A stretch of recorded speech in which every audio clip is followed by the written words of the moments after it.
السلام علیکم ورحمۃ اللہ وبرکاتہ۔ نحمده ونصلی ونسلم علی رسولہ الکریم، اما بعد فاعوذ باللہ من الشیطان الرجیم، بسم اللہ الرحمن الرحیم۔ الذین یتبعون الرسول النبی الامی الی آخر الآیہ۔ قال النبی سیدنا محمد رسول اللہ صلی اللہ علیہ وسلم المرء مع من حب، او کما قال علیہ الصلاۃ والسلام۔ غوث اعظم بمن بے سر و سامہ مدد، قبلہ دی مدد، کعبہ ایما مدد۔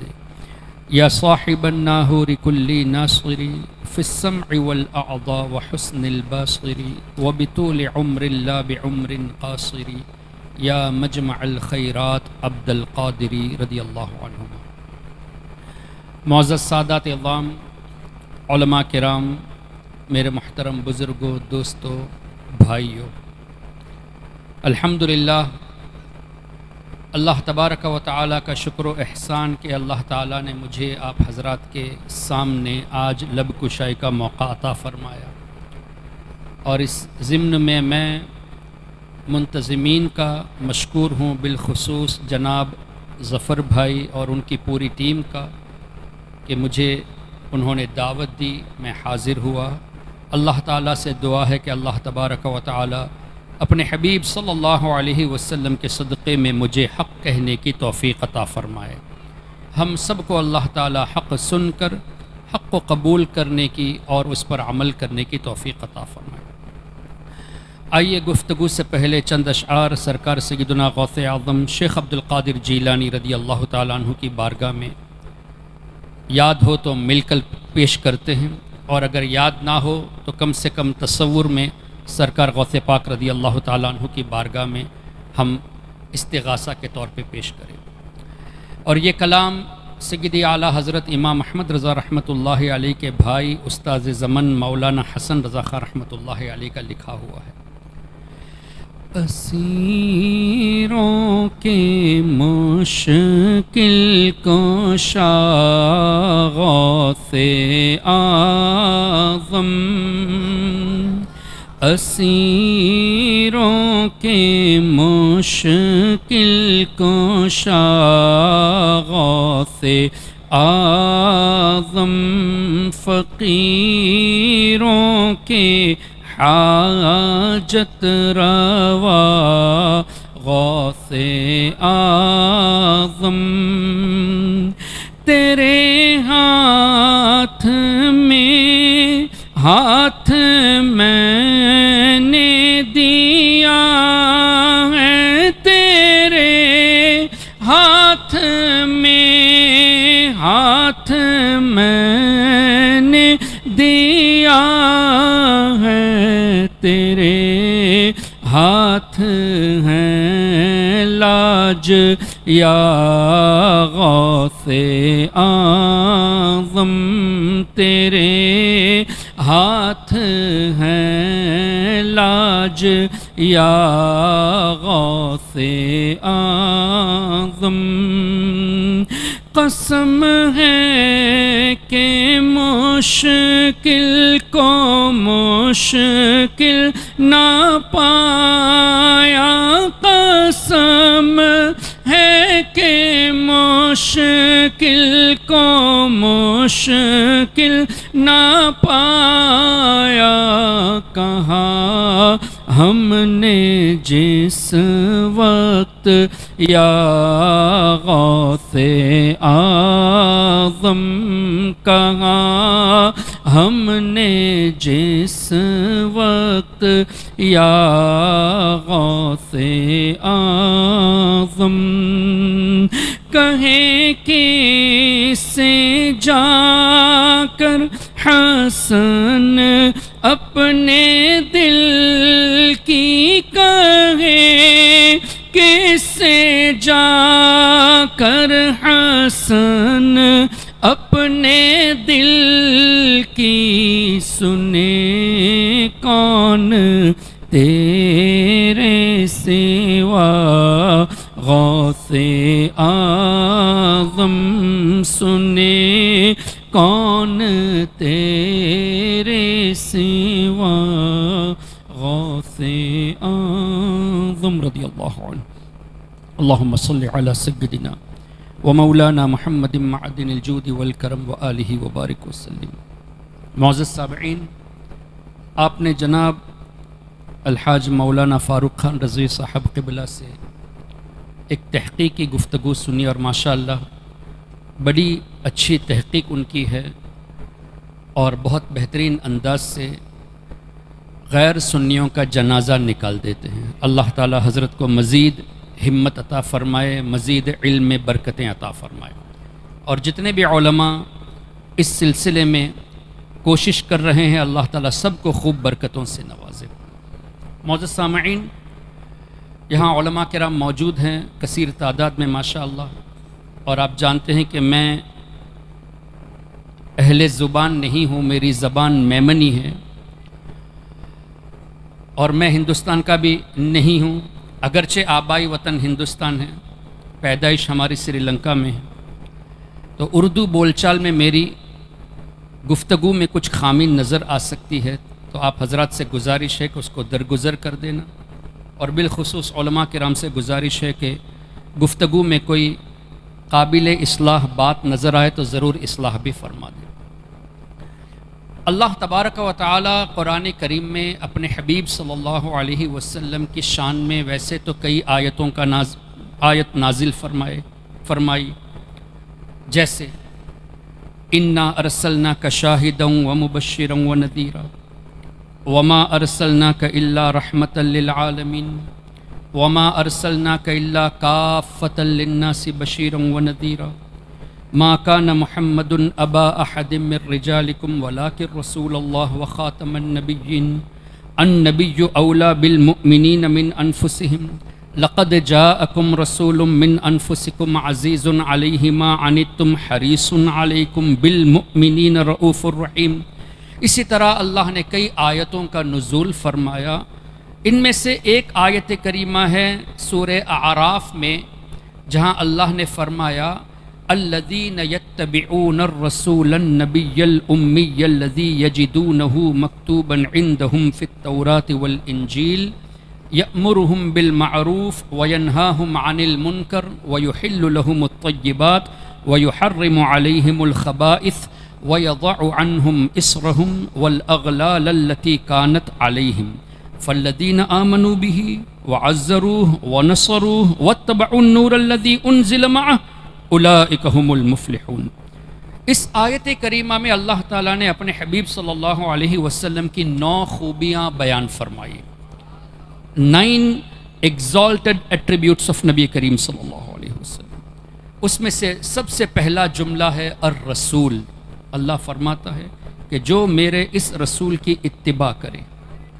اب رسول، اس کا معنی کیا ہوگا، رسول کی شان کیا ہے، یہ بھی ہم قرآن کریم سے سمجھنے کی کوشش کریں۔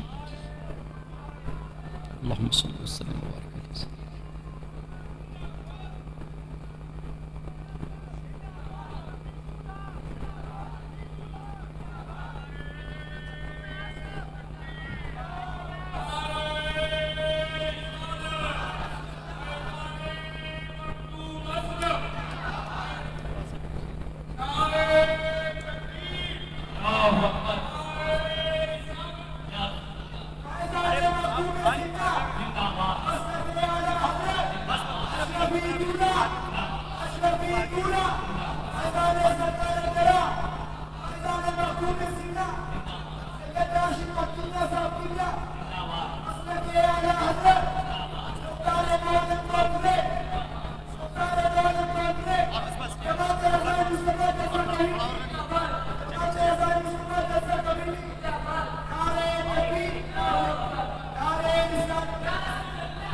آپ حضرات تشریف رکھیں۔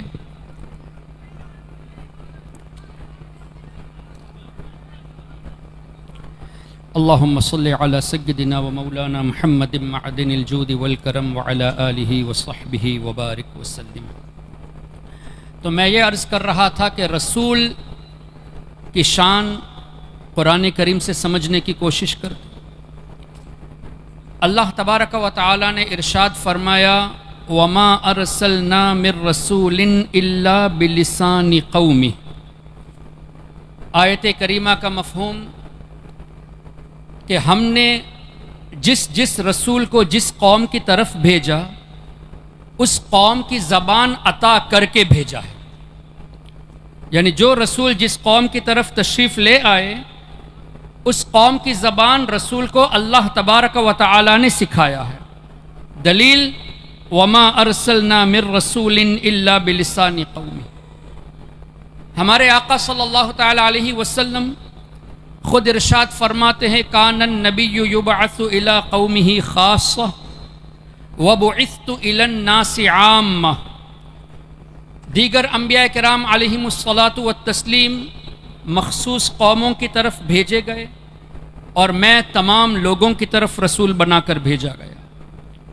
پھر مزید اللہ تعالیٰ نے ارشاد فرمایا وما ارسلناک الا کافۃ للناس بشیرا ونذیرا۔ اے حبیب ہم نے آپ کو تمام انسانوں کے لیے رسول بنا کر بھیجا۔ تب انسانوں کے درمیان جتنی زبانیں بولی جاتی ہے ان سب زبان کا علم اللہ نے ہمارے آقا صلی اللہ علیہ وسلم کو عطا فرمایا۔ کیوں؟ وما ارسلنا من رسول الا بلسان قومه۔ تو اب انسان جو حضور علیہ الصلوۃ والسلام کی امت میں سے ہے، یہاں آپ بنگالی بولتے ہیں، اردو بولتے ہیں، ہندی بولتے ہیں، کیرلا میں ملیالی بولی جاتی ہے، چنئی میں تمل بولی جاتی ہے، حیدرآباد میں الگ زبان، سری لنکا میں تمل، سنگھالی، انگلش، چائنا میں چائنیز، مینڈرین، اورینٹل، فرانس میں فرینچ، اسپین میں اسپینش، الگ الگ جگہوں پہ الگ الگ زبانیں بولی جاتی ہیں۔ تو اس کا مطلب یہ ہے کہ جتنی بھی زبانیں بولی جاتی ہے ان سب کا علم ہمارے آقا صلی اللہ علیہ وسلم کو اللہ نے عطا فرمایا ہے۔ اور پھر مزید ہمارے آقا صلی اللہ علیہ وسلم نے یہ بھی ارشاد فرمایا ارسلت الی الخلق کافہ، میں تمام مخلوق کی طرف رسول بنا کر بھیجا گیا۔ اور قرآن کریم میں اللہ نے ارشاد فرمایا تبارک الذی نزل الفرقان علی عبدہ لیکون للعالمین نذیرا۔ ہم نے ہمارے رسول کو پورے عالمین کے لیے نذیر رسول بنا کر بھیجا ہے۔ تو جب ہمارے آقا صلی اللہ علیہ وسلم عالمین کے لیے رسول ہیں تو عالمین میں صرف انسان نہیں ہیں، جنات بھی ہے، فرشتے بھی ہیں، جانور بھی ہیں، پرندے بھی ہیں۔ تو جب تمام مخلوق کی طرف رسول ہیں تو پوری مخلوق کی زبان ہمارے آقا صلی اللہ علیہ وسلم جان رہے ہیں۔ پھر مزید اللہ کے رسول صلی اللہ علیہ وسلم نے خود ارشاد فرمایا کہ اللہ تبارک و تعالی نے مجھے یہ خوبیاں عطا فرمائی۔ بخاری مسلم دیکھ لیجئے کیسے کیسے الفاظوں سے حضور علیہ الصلوۃ والسلام نے خود اپنی شان بیان فرمائی۔ اب آئیے انبیاء کرام کے تعلق سے اللہ تبارک و تعالی نے اور وضاحت فرما دی۔ حضرت آدم علیہ الصلوۃ والسلام کی بات آئی تو قرآن میں کہیں آپ کو یہ نہیں ملے گا کہ آدم علیہ السلام کو ان کے بیٹوں نے علم سکھایا، بلکہ قرآن کریم میں ہے وَعَلَّمَ آدَمَ الْأَسْمَاءَ كُلَّهَا۔ اللہ تعالیٰ نے حضرت آدم علیہ الصلوۃ والسلام کو تمام اشیاء، تمام چیزوں کے نام سکھا دیے۔ دنیا میں جتنی بھی چیز بننے والی، جو بننے والی اور آگے بننے والی، جو بن چکی، جو بننے والی ہیں، تمام چیزوں کے اسماء مفسرون فرماتے ہیں کہ عربی میں نہیں، عبرانی میں صرف نہیں، بلکہ اللہ تعالیٰ نے جتنی زبانیں بنائی ہیں ان تمام زبانوں میں ان اشیاء کے نام سکھا دیے ہیں۔ اور تفسیر خازن یا روح البیان میں غالباً لکھا ہے کہ اللہ تعالیٰ نے حضرت آدم علیہ الصلوۃ والسلام کو 7 لاکھ زبانیں عطا فرمائی۔ تو سکھایا کس نے نبی کو؟ رب تبارک و تعالی نے۔ حضرت سلیمان علیہ السلام کی بات آئی تو اللہ نے فرمایا فَفَهَّمْنَاهَا سلیمان، ہم نے حضرت سلیمان علیہ السلام کو حکمت عطا کی، فہم عطا کیا، اور مزید حضرت سلیمان اور حضرت داؤد علیہ السلام کی بات آئی تو اللہ نے فرمایا وَلَقَدْ آتَيْنَا دَاوُودَ وَسُلَيْمَانَ عِلْمًا، ہم نے داؤد علیہ السلام کو علم عطا کیا، ہم نے سلیمان علیہ السلام کو علم عطا کیا۔ حضرت خضر علیہ السلام کی بات آئی وَعَلَّمْنَاهُ مِن لَّدُنَّا عِلْمًا، ہم نے ہماری طرف سے خضر علیہ السلام کو علم عطا کیا۔ تمام نبیوں کی جب بات آتی ہے تو کہیں آپ کو یہ نہیں ملے گا کہ نبی اپنے امت سے سیکھے ہیں، بلکہ اللہ تبارک و تعالی حضور علیہ السلام اور ان کے صدقے میں تمام انبیاء کو سکھانے والا ہے۔ پھر مزید اللہ تبارک و تعالی نے ارشاد فرمایا وَعُلِّمْنَا مَنْطِقَ الطَّيْرِ، سلیمان علیہ السلام کو، داؤد علیہ السلام کو اللہ نے یہ خوبیاں بھی عطا فرمائی کہ پرندوں کی زبان اللہ نے انہیں سکھایا، یہاں تک کہ سورہ ہود میں غالباً وَمَا مِن دَابَّةٍ فِي الْأَرْضِ إِلَّا عَلَى اللَّهِ رِزْقُهَا، 12ویں پارے کی پہلی آیت، اللہ تعالیٰ ارشاد فرماتا ہے جس کا مفہوم یہ کہ جتنے بھی جاندار زمین میں ہیں ان سب کی روزی کا ذمہ اللہ نے اپنے ذمہ کرم میں لے لیا، سب کو اللہ روزی عطا فرماتا ہے۔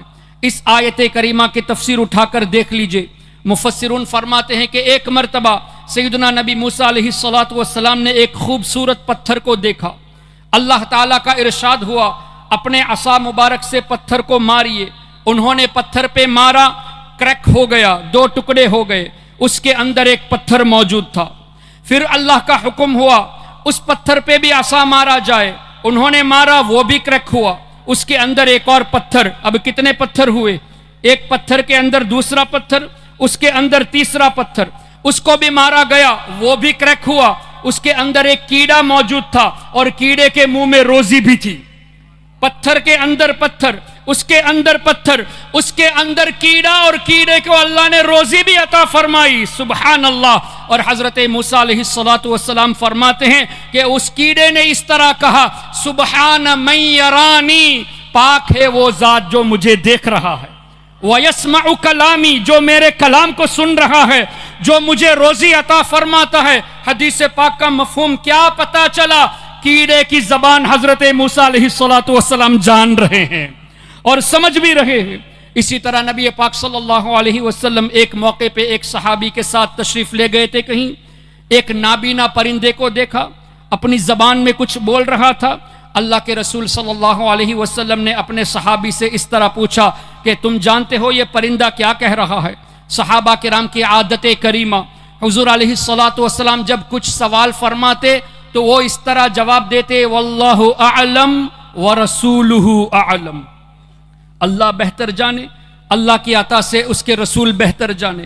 بخاری شریف میں بھی آپ کو یہ الفاظ مل جائیں گے واللہ اعلم ورسولہ اعلم۔ حضور علیہ السلام نے اس طرح ارشاد فرمایا کہ یہ پرندہ کہہ رہا ہے کہ اے اللہ تو نے مجھے نابینا بنایا ہے، اے اللہ مجھے بھوک لگی ہے، روزی کا انتظام فرما دے۔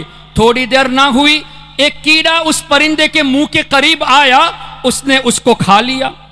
پھر حضور علیہ السلام نے پوچھا یہ پرندہ کچھ کہہ رہا ہے، کیا کہہ رہا تھا؟ اگین صحابی رسول نے اس طرح فرمایا اللہ بہتر جانے اور اللہ کی عطا سے اس کا رسول بہتر جانے۔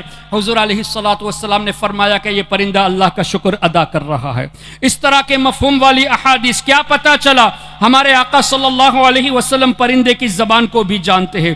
اب جب پوری کائنات کے لیے رسول ہے تو کائنات میں جتنی مخلوق ہے سب کی زبان اللہ تبارک و تعالی نے اپنے حبیب صلی اللہ علیہ وسلم کو سکھا دیا، اور اتنا سکھا دیا کہ اللہ تعالیٰ نے ارشاد فرمایا الرحمن علم القرآن خلق الانسان علمہ البیان۔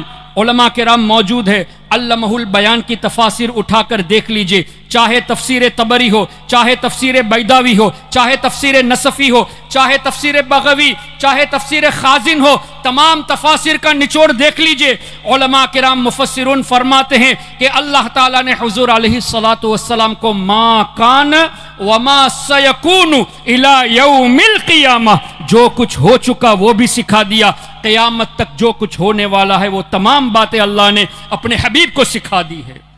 تو نبیوں کو سکھانے والا اللہ تبارک و تعالی، حضور علیہ السلام کو اللہ نے علم عطا فرمایا، اب حضور صلی اللہ علیہ وسلم کی یہ شان قرآن کریم سے، لیکن آج دیوبندیوں کے ان اکابر نے اپنی کتابوں میں لکھا، جیسے کہ مولانا فاروق خان رضوی صاحب نے ابھی بتایا، براہین قاطعہ میں خلیل احمد امبیٹوی نے کیا لکھا؟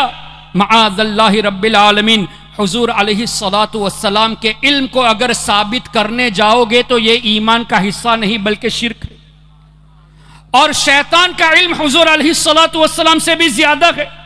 مجھے بتائیے، ہمارے آقا صلی اللہ علیہ وسلم کے بارے میں آیتیں موجود ہے، وَعَلَّمَكَ مَا لَمْ تَكُنْ تَعْلَمْ، اے حبیب ہم نے آپ کو وہ تمام چیزیں سکھا دی جو آپ نہیں جانتے تھے۔ اس آیت کی تفسیر اٹھا لیجئے، اگین ٹیک تفسیر طبری، تفسیر نصفی، تفسیر بیضاوی، تمام بڑی بڑی تفاسیر کو اٹھا لیجئے۔ اس آیت کریمہ کی تفسیر میں مفسرون فرماتے ہیں، علم علم الاولین والآخرین، اللہ نے حضور علیہ السلام کو اولین کا علم بھی سکھا دیا، آخرین کا علم بھی سکھا دیا۔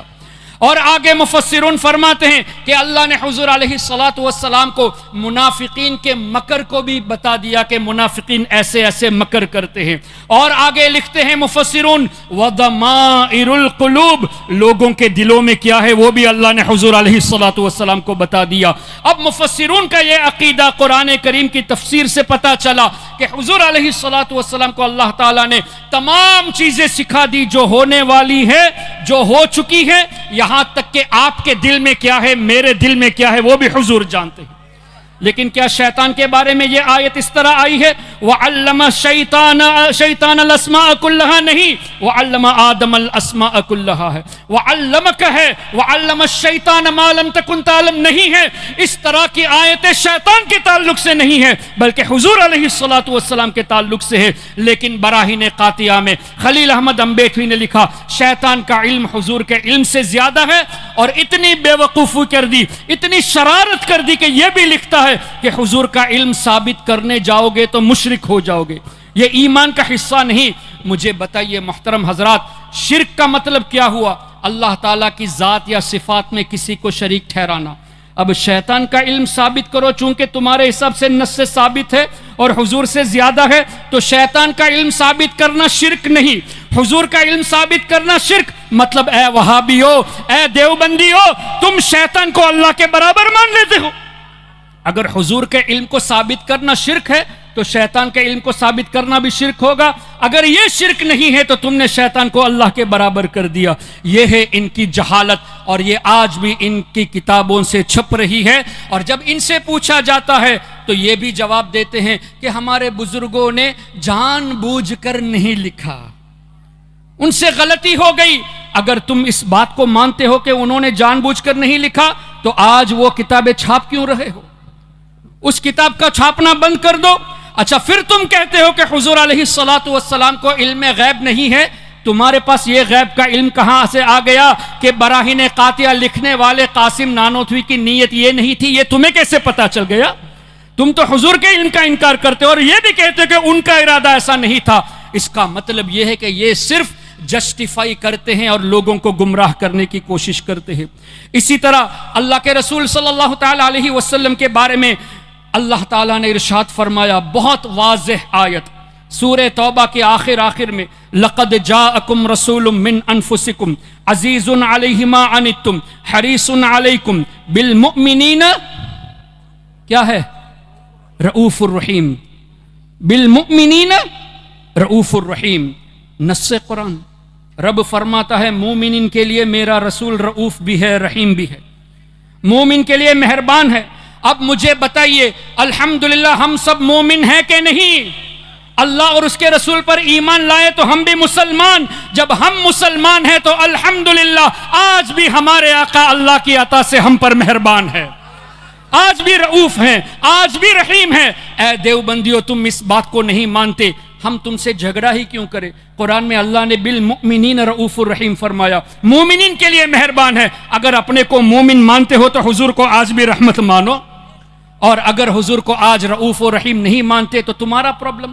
You do not consider yourself to be believers، تم اپنے کو مومن نہیں مانتے، یہ تمہارا پرابلم ہے۔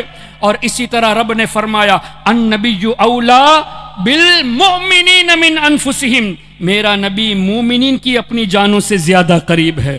تو جب حضور مومن کی جان سے زیادہ قریب ہے، ہم مومن ہیں تو حضور آج بھی ہم سے قریب ہے، اتنے قریب ہے کہ ہماری جان سے زیادہ قریب ہے۔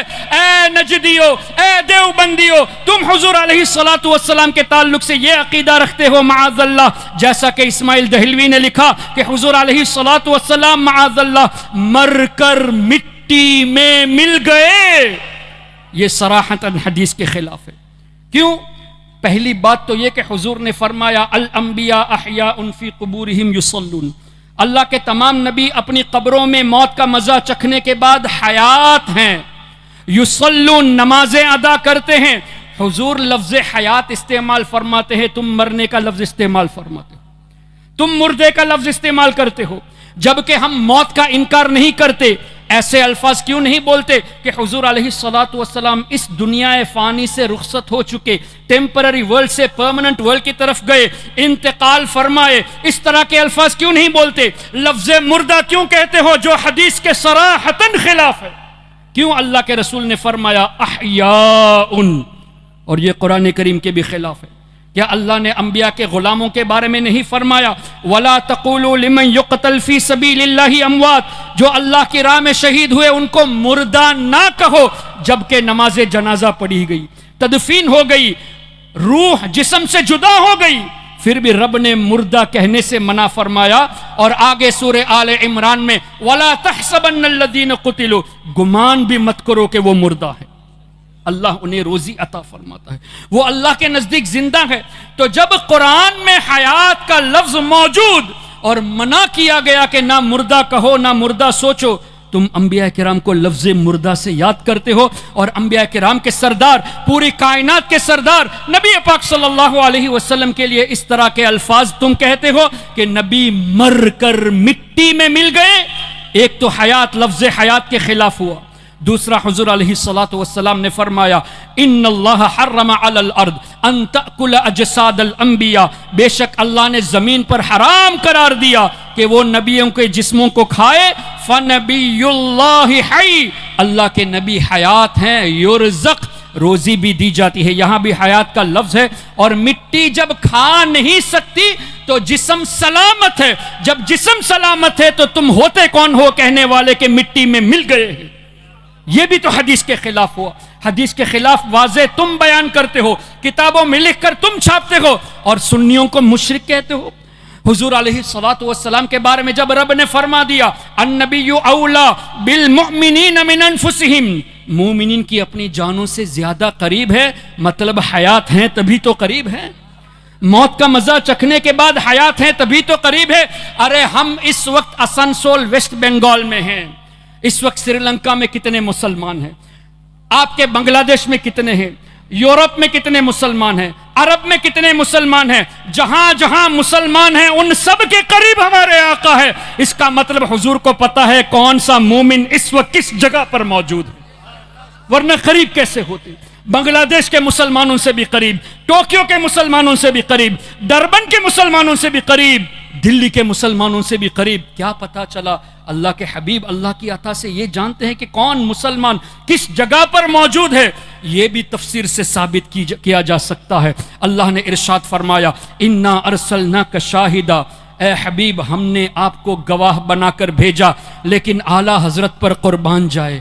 اعلیٰ حضرت نے اس کا ترجمہ فرمایا اے میرے نبی ہم نے آپ کو حاضر و ناظر بنا کر بھیجا، جبکہ شاہدن کا معنی ان جنرل گواہ ہے، لیکن اعلیٰ حضرت فرماتے ہیں کہ اللہ نے فرمایا ہم نے آپ کو حاضر و ناظر بنا کر بھیجا۔ اور الحمدللہ ہم نے جب ایسی آیتوں کو دیکھا جو بظاہر ایسا لگتا ہے کہ ڈائریکٹ ٹرانسلیشن نہیں ہے، پھر تفسیر اٹھا کر دیکھتے ہیں تو بات وہی، نچوڑ وہی جو اعلیٰ حضرت نے فرمایا۔ مفسرون فرماتے ہیں شاہدن کی تفسیر میں انہو شاہد فی الدنیا باحوال الآخرہ، حضور علیہ السلام دنیاوی زندگی میں ہیں لیکن آخرت کے احوال کے گواہ ہیں، یہاں تک کہ جنت کے بھی گواہ ہے، جہنم کے بھی گواہ ہے۔ اور آگے مفسرون فرماتے ہیں وَأَنَّهُ شَاهِدٌ فِي الْآخِرَةِ بِأَحْوَالِ الدُّنْيَا، حضور علیہ السلام آخرت میں دنیا کے گواہ ہیں۔ صرف اتنے پہ مفسرون نے بس نہیں فرمایا، فرماتے ہیں کہ کون ایمان لایا ہے اس کے بھی گواہ ہے، کون گنہگار ہے اس کے بھی حضور گواہ ہے۔ تو جب حضور علیہ الصلوۃ والسلام ہمارے ایمان کے گواہ ہے، مشرکین کے شرک سے واقف ہے، کفار کے کفر سے بھی واقف ہے، منافقین کے نفاق سے بھی واقف ہے، حاضر و ناظر اسی کو تو کہتے ہیں کہ حضور علیہ الصلوۃ والسلام موت کا مزہ چکھنے کے بعد اپنے روضے انور میں اپنے مبارک جسم کے ساتھ حیات ہیں، جہاں ان کی مرضی وہاں تشریف لے جاتے ہیں اور پورے کائنات کے احوال سے باخبر ہیں۔ یہ تفسیر کی روشنی میں ہے، اور اسی کا ترجمہ تو سیدی اعلیٰ حضرت نے حاضر و ناظر فرمایا، اور وَعَلَّمَكَ مَا لَمْ تَكُنْ تَعْلَمْ کا ترجمہ اعلیٰ حضرت نے کیا فرمایا، عَلَّمَهُ الْبَيَانَ کا ترجمہ کیا فرمایا۔ دیگر تراجم اٹھا کر دیکھ لیجئے، عَلَّمَهُ الْبَيَانَ کا ترجمہ کیا کہ اللہ نے حضور کو بیان سکھایا۔ اب بیان کا مطلب کیا ہے؟ ترجموں میں یہ بھی لکھا ہے کہ اللہ تعالیٰ نے حضور علیہ الصلوۃ والسلام کو ایلوکوینس سکھایا، یعنی فصاحت سکھائی، لیکن بیان کا صحیح معنی کیا بتایا جائے؟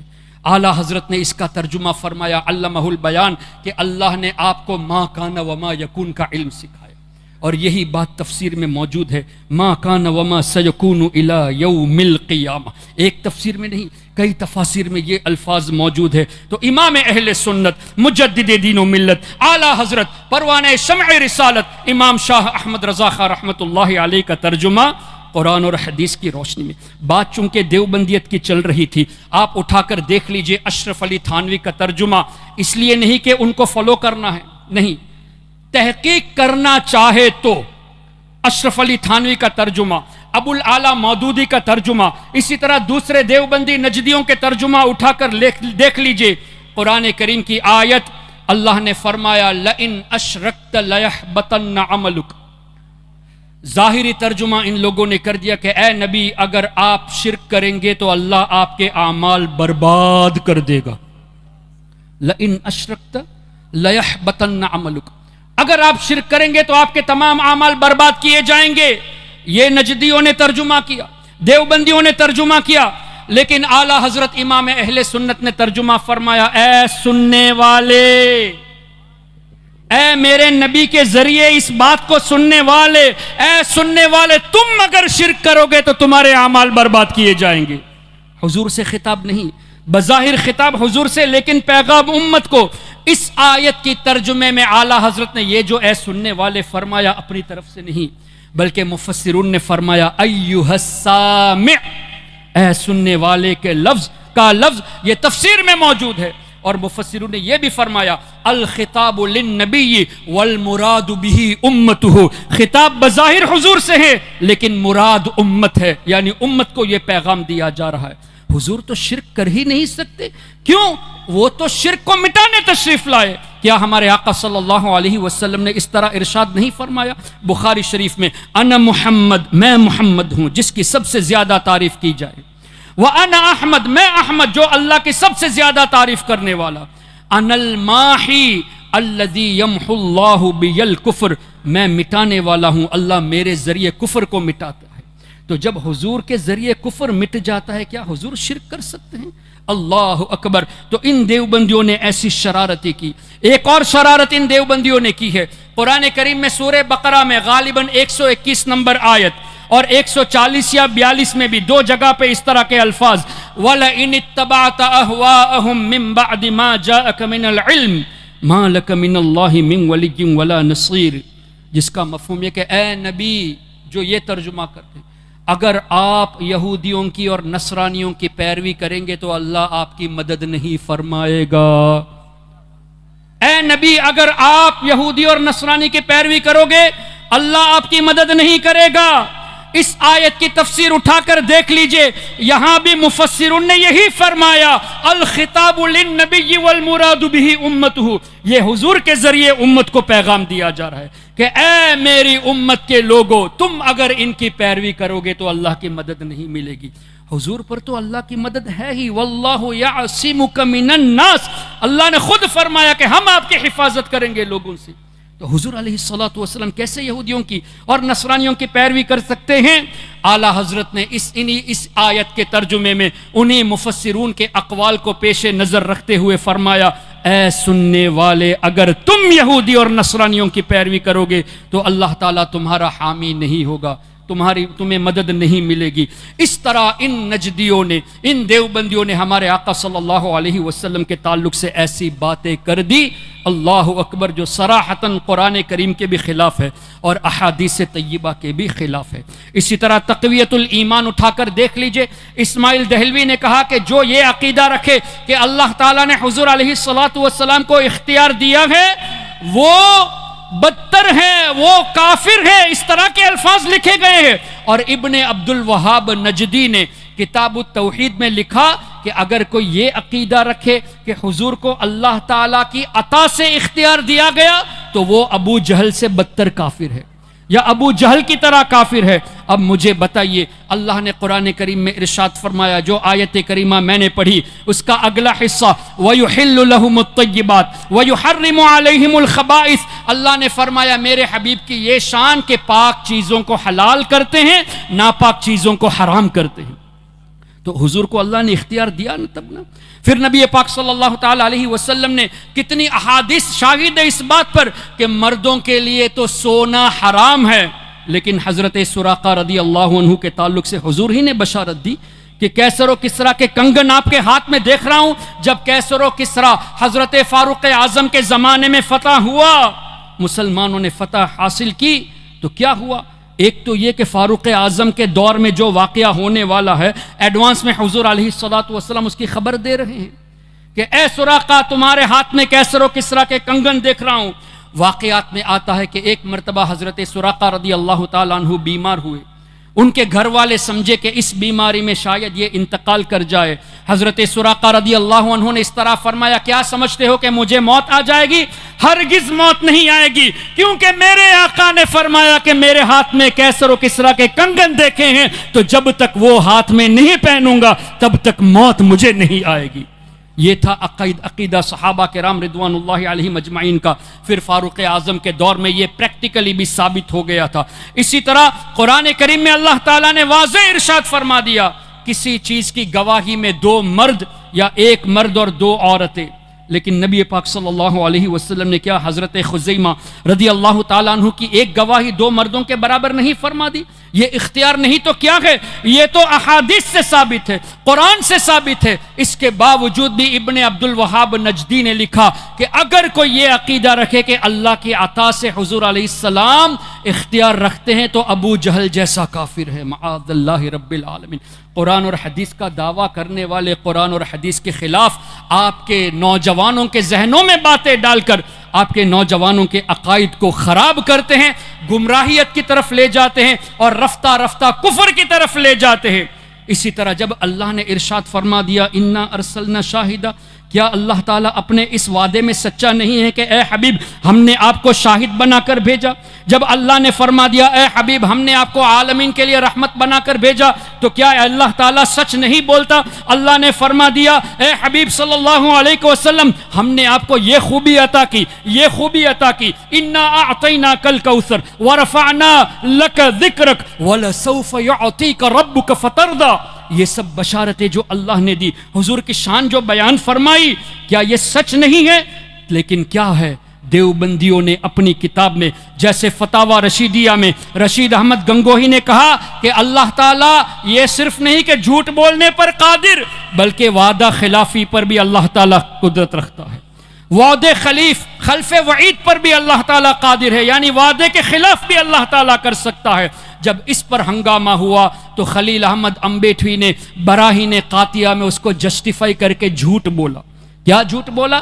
کہ یہ کذب کا جو مسئلہ ہے، اللہ تعالیٰ کے تعلق سے جھوٹ بولنے کا مسئلہ ہے، یہ کوئی جدید نیا مسئلہ نہیں ہے۔ اکابر علماء میں اس پر اختلاف تھا، متقدمین میں اختلاف تھا، لیکن کسی ایک متقدمین میں سے کسی کا نام پیش نہیں کیا۔ ہم جب کہتے ہیں کہ ہمارے بزرگوں نے لکھا ہے تو ڈنکے کی چوٹ پر کہتے ہیں کہ شیخ محقق شاہ عبدالحق محدث دہلوی نے مدارج النبوت میں لکھا، امام جلال الدین سیوطی شافعی نے الجامع الصغیر میں لکھا ہے، امام تقی الدین سبکی نے شفاء السقام میں لکھا ہے۔ ہم ریفرنس کے ساتھ بولتے ہیں کہ ہمارے بزرگوں نے ایسی باتیں کہی ہیں، اور تم کہتے ہو کہ بزرگوں میں اختلاف تھا، کسی ایک عالم کا نام تو بتا دو۔ کیا امام اعظم نے یہ کہا کہ اللہ تعالیٰ جھوٹ بولنے پر قادر ہے کہ تم کہتے ہو کہ بزرگوں میں اس پر اختلاف تھا؟ کیا امام شافعی نے یہ کہا؟ کیا امام مالک نے کہا؟ کیا امام احمد نے کہا؟ کیا غوث اعظم سرکار بغداد نے کہا؟ کیا خواجہ خواجگاہ نے؟ کیا حضرت مخدوم سمنا نے کہا؟ کسی بزرگ نے نہیں کہا۔ تو اس کا مطلب کیا ہوا؟ جھوٹ بول کر عوام کو دھوکہ دیتے ہیں۔ اور ان کی ایک اور مکاری، چونکہ حضرت قبلہ موجود ہے میں زیادہ وقت لینا نہیں چاہتا، ان کی ایک اور مکاری آج آپ کے سامنے نہیں ہے تو کل آئے گی۔ اگر ہے تو اور ذہن کو مضبوط بنا لے، نہیں تو ابھی سے تیار ہو جائے۔ جو عربی جاننے والے علماء ہیں جن کو دیوبندیوں کی حقیقت نہیں معلوم، ان علماء کے سامنے خلیل احمد امبیٹوی نے اشرف علی تھانوی کے مرنے کے بعد، قاسم نانوتوی کے مرنے کے بعد، رشید احمد گنگوہی کے مرنے کے بعد یہ خلیل احمد امبیٹوی حرمین شریفین پہنچا۔ اور وہ دور تھا کہ ان چاروں پر جو کفر کا فتویٰ دیا گیا تھا، اکابرین دیوبند پر جن علماء نے کفر کا فتویٰ دیا تھا، ان تمام علماء دنیا سے پردہ کر چکے تھے۔ تو بعد والے علماء کے پاس خلیل احمد امبیٹوی گیا اور کہا کہ آپ کے بڑے علماء نے ہم پر کفر کا فتویٰ دیا ہے، جبکہ ہمارے عقائد تو وہی ہے جو آپ کے ہیں۔ المہند نام کی کتاب لکھی، اور المہند میں یہ لکھتے ہیں کہ ہم اس چیز کو مانتے ہیں، میلاد کو ہم مانتے ہیں، نیاز کو مانتے ہیں، فاتحہ کو مانتے ہیں، ہمارا عقیدہ یہ ہے، وسیلہ کو ہم مانتے ہیں۔ تو بعد والے علماء نے اب یہ کہا کہ اگر تمہارے عقائد یہ ہیں تو کفر کا فتویٰ پھر نہیں ہے۔ اب عرب علماء کے سامنے ان لوگوں نے مکاری کی، وہاں یہ کتابیں دکھائی، ہندوستان، پاکستان، بنگلہ دیش میں ابھی بھی وہ پرانی کتابیں چھاپ بھی رہے ہیں۔ یہ منافقت نہیں تو اور کیا ہے؟ یہاں آپ کے یہاں دیوبندیوں کی مسجد قریب میں ہے، یہاں دیوبندی رہتے ہیں، کان کھول کر سن لے اے دیوبندیوں، ایسی منافقت کو چھوڑ دو۔ کسی کے سامنے اپنے دفاع کے لیے مہند پیش کرتے ہو اور یہاں کے لوگوں کو گمراہ کرنے کے لیے براہین قاطیہ، حفظ الایمان، فتاوی رشیدیہ اور دیگر کتابیں چھاپ کر لوگوں کو گمراہ کرتے ہو۔ یہ دیوبندیوں کی منافقت اتنی خطرناک ہے کہ میں تو کہتا ہوں غیر مقلد اہل حدیث وہابی اگرچہ بدترین لوگ ہیں، قرآن کریم کی وہ آیتیں جو مشرکین کے تعلق سے نازل ہوئی، ان آیتوں کو اللہ کے نیک بندوں پر فٹ کیا، اور حضرت عبداللہ ابن عمر رضی اللہ عنہما کا فرمانا بخاری شریف میں موجود خوارج کے باب میں کہ یہ بدترین مخلوق ہے خارجی، ورسٹ کریشن ہے۔ کیوں؟ جو آیتیں مشرکین کے تعلق سے نازل ہوئی ان آیتوں کو نیک بندوں پر فٹ کیا۔ آج کا وہابی بھی یہی کرتا ہے۔ تو یہ بھی آج کے دور کے خارجی ہوئے اور بدترین مخلوق ہوئے، لیکن ان کی ایک عادت ہے، جو اکیلے میں کہتے ہیں وہی مجمع میں کہتے ہیں۔ لیکن دیوبندیوں کے اندر یہ منافقت ہے کہ وہ اپنی گیدرنگ میں تو کہہ دیں گے کہ یہ شرک ہے، یہ بدعت ہے، یہ غلط ہے، وہ غلط ہے۔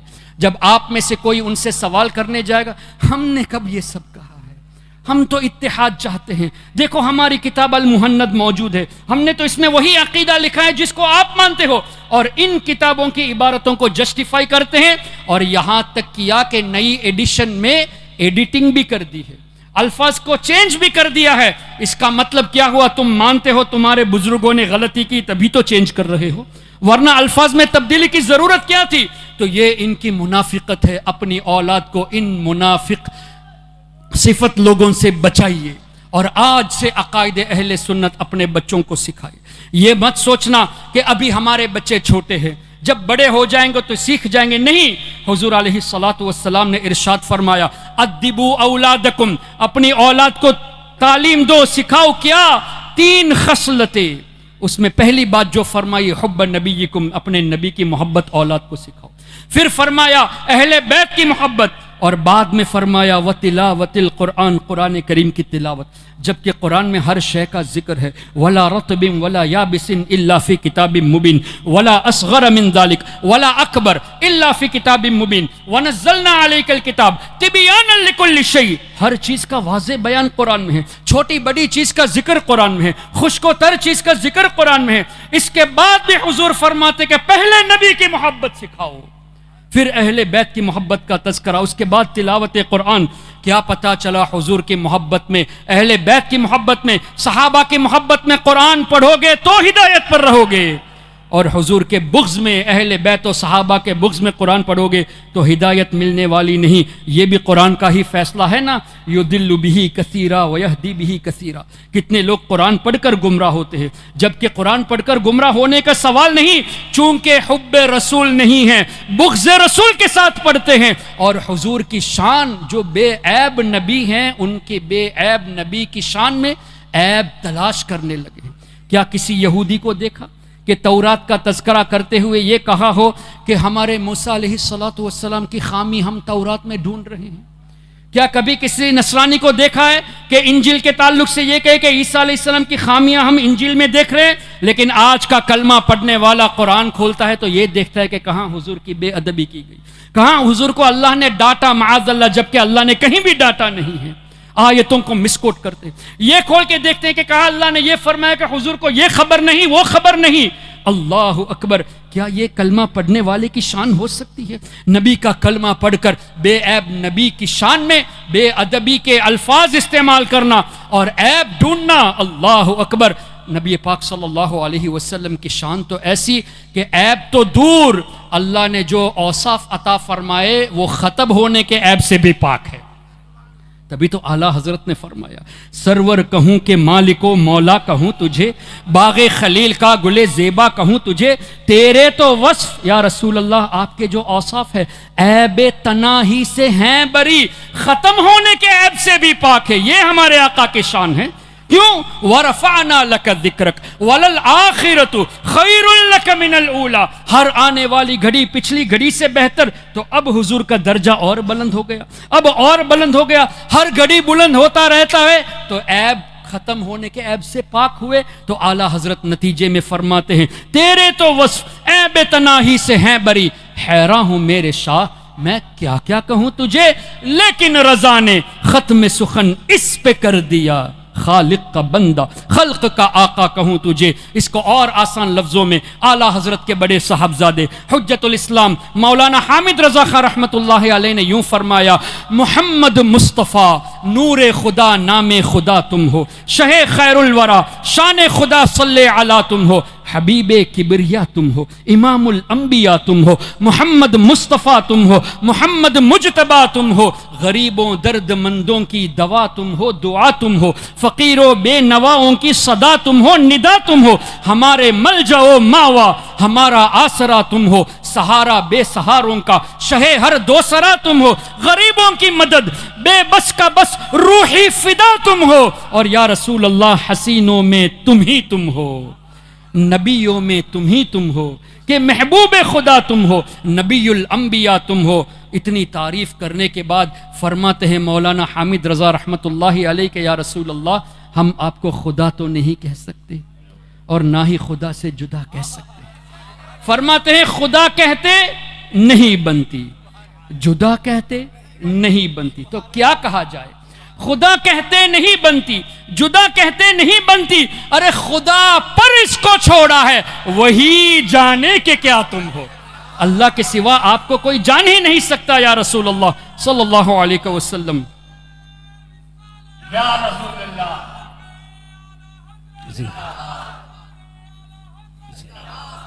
تو اس طرح اللہ کے رسول صلی اللہ علیہ وسلم کی شان قرآن اور حدیث کی روشنی میں بیان کی گئی ہے، اور ہمارا مقصد بھی یہی ہے کہ نبی پاک صلی اللہ علیہ وسلم کے تعلق سے جو قرآن اور حدیث کو اپنی طرف سے تراجم پیش کر کے مسکوٹ کر کے جو آپ کے ایمان کو لوٹتے ہیں، ان سے بچانے کی کوشش ہمارے اکابرین کی ہے اور ہمارے علماء ہمارے مفکرین کی ہے۔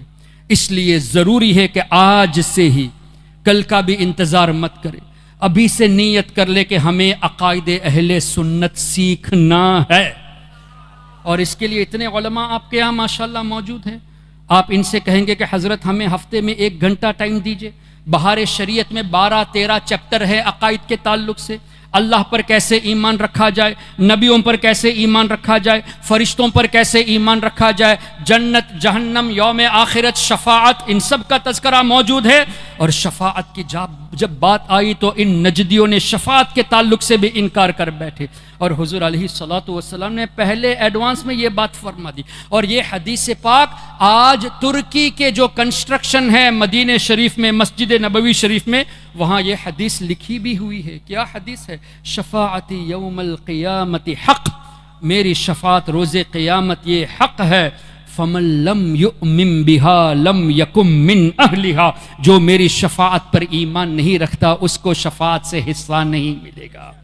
تو جس کو شفاعت چاہیے وہ ایمان رکھے. یہ نجدی ایمان نہیں رکھتے، ان کو شفاعت کی ضرورت نہیں. اور شفاعت تو ایسی کہ حضور علیہ الصلوۃ والسلام نے یہاں تک فرمایا یشفع یوم القیامت ثلاث، 3 گروہ روز قیامت شفاعت کریں گے. الانبیاء ثم العلماء ثم الشہداء، جماعت انبیاء شفاعت کرے گی، شہداء شفاعت کریں گے، اور شہداء سے پہلے علماء کا تذکرہ ہے، علماء شفاعت کریں گے، شہداء شفاعت کریں گے، اور بھی حدیثوں میں آیا حفاظ شفاعت کریں گے، حاجی شفاعت کریں گے، اسی طرح چھوٹے بچے جو انتقال کر جاتے ہیں وہ شفاعت کریں گے. لیکن حدیث میں یہ بھی آیا کہ انبیاء کرام یہ فرمائیں گے جیسے حضرت آدم، حضرت نوح، حضرت موسیٰ، حضرت عیسیٰ، حضرت ابراہیم علیہ السلام، نفسی نفسی اذهبوا الی غیری، کسی اور نبی کے پاس جاؤ. یہ کیوں فرمائیں گے جب حضور نے فرمایا کہ انبیاء بھی شفاعت فرمائیں گے؟ انبیاء جب شفاعت کریں گے تو یہ کیوں فرمایا؟ اور اعلیٰ حضرت نے یہ کیوں فرمایا؟ خلیل و نجی، مسیح و صفی، سبھی سے کہیں بھی بنی، یہ بے خبری کہ خلق پھری کہاں سے کہاں تمہارے لیے. اسی میں اس کا جواب ہے، کہاں سے کہاں تمہارے لیے. یعنی یہ کہ یا رسول اللہ، دراصل بات یہ ہے کہ یہاں آپ کی شان اس طرح دکھانا مقصود کہ انبیاء کرام جانتے ہیں کہ وہ شفاعت فرمائیں گے، لیکن اذهبوا الی غیری کہنے میں حکمت یہ ہے ہم اس وقت شفاعت کریں گے جب ہمارے سب کے نبی شفاعت کا دروازہ کھولیں گے. حضور شفاعت کا دروازہ کھولیں گے، اس کے بعد ہم سب شفاعت کریں گے. اس کو بہت واضح لفظوں میں اعلیٰ حضرت نے یوں فرما دیا، خلیل و نجی، مسیح و صفی، سبھی سے کہیں بھی بنی، یہ بے خبری. اب رہی بات کتابوں میں آیا، بخاری شریف میں ہے، مسلم شریف میں ہے، دیگر کتب احادیث میں ہے کہ سب کے سب آدم علیہ السلام کے پاس جائیں گے، نہ صرف ان کی تعریف کریں گے بلکہ ان سے مدد بھی مانگیں گے. جو نبی شرک اور کفر کو مٹانے آئے، اگر مدد مانگنا وہ بھی اللہ کے کوٹ میں شرک ہوتا تو کیا اللہ تعالیٰ اس کی اجازت دیتا کہ تمام انسان آدم علیہ السلام کے پاس جائے؟ اچھا، پھر آج دنیا میں تقریباً 8 بلین لوگ ہیں. آج سے 100 سال پہلے کتنے رہے ہوں گے؟ 500 سال پہلے کتنے رہے ہوں گے؟ اور آج سے 100 سال کے بعد کتنے بلینز ہوں گے؟ اب آپ ایک اندازہ کر تو نہیں سکتے، ایک امیجینیشن ہمارے سمجھنے کے لیے. اربوں خربوں کی تعداد میں لوگ دوڑتے ہوئے حضرت آدم علیہ السلام کی تعریف کریں گے ان کے پاس جا کر اور ان سے مدد مانگیں گے. کیسا وہ منظر ہوگا؟ پھر ان اربوں خربوں لوگوں کو آدم علیہ السلام فرمائیں گے کہ تم دوسرے نبی حضرت نوح علیہ السلام کے پاس جاؤ. ایک نبی دوسرے نبی کی طرف بھیج رہے ہیں، تو تمام اربوں لوگ دوڑتے ہوئے حضرت نوح علیہ السلام کے پاس جائیں گے، تعریف بھی کریں گے، مدد بھی حاصل کریں گے. وہ کہیں گے ابراہیم علیہ السلام کے پاس جاؤ، تو تمام لوگ یہ حضرت ابراہیم علیہ السلام کے پاس جائیں گے. پھر حضرت موسیٰ علیہ السلام، پھر حضرت عیسیٰ علیہ السلام. آخر میں حضرت عیسیٰ علیہ السلام اس طرح فرمائیں گے تم ان کے پاس جاؤ جو ہم سب کے آقا ہے، ہم سب کے نبی ہے. اور حضور کیا فرمائیں گے؟ اذهبوا الی غیری، کسی اور کے پاس جاؤ. اگر یہ فرما دے تو ہم جائیں کہاں؟ حضور تو فرمائیں گے انا لہا، میں تو شفاعت کے لیے ہوں. اور بخاری، مسلم، دیگر کتب احادیث حضور علیہ الصلوۃ والسلام فرماتے ہیں میں اللہ کی بارگاہ میں ایک طویل سجدہ کروں گا، او کما قال، اس سجدے میں اللہ کی ایسی حمد بیان کروں گا کہ الفاظ وہ حمد کے اس وقت دیے جائیں گے. غیب کی خبر ہے کہ نہیں؟ میں سجدہ کروں گا، ایسا ایسا ہوگا، اور وہ الفاظ مجھے دیے جائیں گے. اور الفاظ کیسے ہوں گے؟ آج تک کسی نے اللہ کی ایسی حمد بیان نہیں کی، وہ ایسے الفاظ ہوں گے. پھر اللہ فرمائے گا یا محمد، اے میرے حبیب صلی اللہ علیہ وسلم، ارفع رأسک، سجدے سے اپنے سر مبارک کو اٹھائیے. قل، آپ کہیے، تسمع، آپ کی بات سنی جائے گی. سل تعطا، آپ مانگیے آپ کو عطا کیا جائے گا. وشفع تشفع، آپ شفاعت کیجئے آپ کی شفاعت قبول کی جائے گی. حضور فرماتے ہیں کہ روز قیامت اللہ کی اجازت ملے گی میں شفاعت کروں گا. کئی حدیثیں ہیں، ایک حدیث اس سلسلے میں پیش کر دیتا ہوں. حضور علیہ السلام فرماتے ہیں انی اشفع یوم القیامت لاکثر مما علی وجہ الارض من شجر وحجر ومدر او کما قال. حضور فرماتے ہیں بے شک روز قیامت زمین میں جتنے درخت ہے، جتنے پتھر ہے، جتنے کنکر ہے، ان سب سے زیادہ لوگوں کی میں شفاعت کروں گا. آپ کو پتا ہے آسنسول میں کتنے درخت ہیں؟ آسنسول شہر میں کتنے پتھر ہے، کتنے کنکر ہے؟ یہاں روئے زمین کی بات ہو رہی ہے. انی اشفع یوم القیامت لاکثر مما علی وجہ الارض.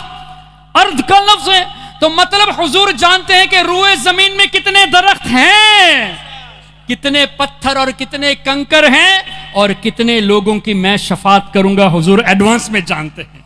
ایسے نبی کے بارے میں اس طرح کے الفاظ لکھ کر ان دیوبندیوں نے، وہابیوں نے ہمارے نوجوانوں کے ایمان کو لوٹنے کی کوشش کی. تو عرض یہ تھی آپ حضرات سے، ابھی سے نیت کر لے، ہفتے میں 1 گھنٹہ مانگیے. 12-13 ٹاپک سے 3 مہینے میں بہار شریعت کا پہلا حصہ مکمل ہو جائے گا، اور آپ انشاءاللہ اپنے عقیدے میں مضبوط ہو جائیں گے. اس کے بعد ختم نہیں کرنا، اور 3 مہینے آپ سے چاہتا ہوں. اس 3 مہینے میں چلو ہفتے میں 1 گھنٹہ صحیح. جاء الحق مفتی احمد یار خان نعیم رحمۃ اللہ علیہ کی کتاب، اسی طرح دیگر کتب عقائد، اس کو آپ جدید اعتراض کے ساتھ پڑھیے، جوابات قرآن اور حدیث کی روشنی میں سیکھیے. انشاءاللہ مزید 3 مہینے میں یعنی ٹوٹل 6 مہینے میں ایمان ایسا مضبوط ہو جائے گا جیسے استاد زمن مولانا حسن رضا خان رحمۃ اللہ علیہ نے فرمایا کہ یا رسول اللہ صلی اللہ علیہ وسلم، یہ ایمان تو آپ کا دیا ہوا تحفہ ہے، اور کیا دشمن اس ایمان کو لوٹ سکتا ہے؟ ایمان کو ایسا مضبوط بنانا چاہیے. استاد زمن فرماتے ہیں مجھ سے کیا لے سکے عدو ایمان، مجھ سے کیا لے سکے عدو ایمان. یا رسول اللہ وہ بھی دیا ہوا تیرا، آپ کا دیا ہوا ایمان دشمن مجھ سے لوٹ سکے؟ تو حضور علیہ الصلوۃ والسلام کی یہ شان. تو ایسی محافل جہاں ہمارے عقائد کی اصلاح کے علماء کرام کوشش کرتے ہیں، کہیں بھی اس طرح کی محفل ہو ضرور شرکت کرنے کی کوشش کرے، اپنے عقائد کو مضبوط کرے. اور مجھے بڑا افسوس ہوا اس بات کو سن کر کہ کچھ لوگ پتہ نہیں کس وجہ سے ایسی محفل جہاں رد وہابیت، رد نجدیت، رد دیوبندیت ہو رہی ہے اور مشن بھی وہی ہے، ایسی محفل کو بائیکاٹ کرنے کا جو اعلان کرتے ہیں، ان کا یہ سن کر شرم آتی ہے، افسوس ہوتا ہے کہ کیسے یہ لوگ ہیں، اپنے آپ کو سنی بھی کہلاتے ہیں، اور حضور علیہ الصلوۃ والسلام کی گستاخی کر کے توبہ نہ کرنے والوں کے رد میں کیے جانے والی تقاریر کو بائیکاٹ کرنے کی بھی لوگوں کو دعوت دیتے ہیں کہ بائیکاٹ کیا جائے. بہت غلط بات ہے. اگر آپ شریک نہیں ہونا چاہتے کسی وجہ سے، ہم نے آپ کو زبردستی نہیں کی کہ you must attend this program, نہیں، لیکن کسی کو روکو تو مت. آپ نے روکا ہے تو کس کو روکا ہے؟ ان نوجوانوں کو روکا ہے جو یہاں آ کر اپنے ایمان کو مضبوط کرنے کی کوشش کر سکتے تھے. الحمدللہ الحمدللہ. لیکن یہ جو حضور کوشش کی گئی، چاہے کوئی بھی ہو، میں سب کو نہیں جانتا، یہ جو کچھ ہوا یہ غلط ہوا. کیوں؟ ارے بھائی کسی نے میرے پیر کی برائی کر دی، میں اس کے خلاف لڑتا ہوں، اور یہاں ان لوگوں نے حضور علیہ الصلوۃ والسلام کی گستاخی کی، توبہ بھی نہیں کیے، ان کے خلاف کیوں نہیں بولتے؟ کیا آپ کے یہاں دیوبندیوں کا اجتماع نہیں ہوتا؟ کیا کبھی علماء نے ایسی میٹنگ کی کہ سب مل کر دیوبندیوں کو بائیکاٹ کیا جائے؟ کیا وہابیوں کے پروگرام نہیں ہوتے؟ کیا شیعوں کے پروگرام نہیں ہوتے؟ آپ علماء کہاں تھے اس وقت؟ اس وقت کیوں میٹنگ نہیں بلائی؟ اور مل کر کیوں پورے آسنسول شہر سے وہابیت کا جنازہ نہیں نکالا؟ صرف سنیوں کے خلاف کیوں؟ اس بات سے باز آنا چاہیے. کسی کو برا لگے تو 2 روٹی زیادہ کھا لے، جو بات حقیقت ہے وہ حقیقت ہے. میرے پیر کی کوئی برائی کرتا ہے اس نے غلط کیا، لیکن میرے رسول کی جو برائی کرتا ہے اس سے کوئی کسی قسم کی اصلاح نہیں ہے. اللہ تعالیٰ ایمان و عقیدے کی حفاظت فرمائے. سبحانک اللہم و بحمدک اشہد ان لا الہ الا انت استغفرک و اتوب الیک. السلام علیکم ورحمۃ اللہ وبرکاتہ.